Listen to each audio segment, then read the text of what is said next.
So this is my experience yesterday when I went out for my birthday at Ocean 7. It was a bit disappointed from beginning to end, and this is what happened.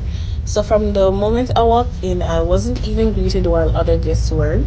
I had to ask questions just to figure out what was going on. I seated myself and waited about 10 minutes, and still no one came to me. I actually got up and went back to the front to ask if I'm supposed to order somewhere or if someone is coming.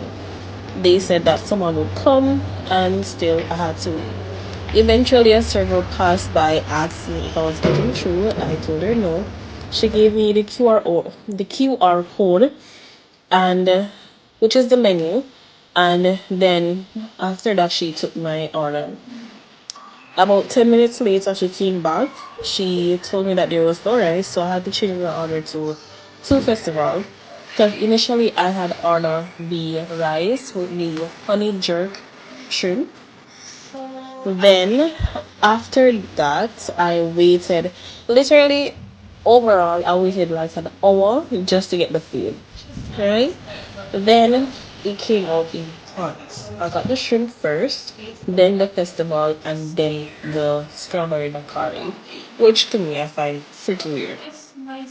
Then, anyways, then when I got my bill, I saw gratuity already added. So I asked the server if I was paying for tip. She said no.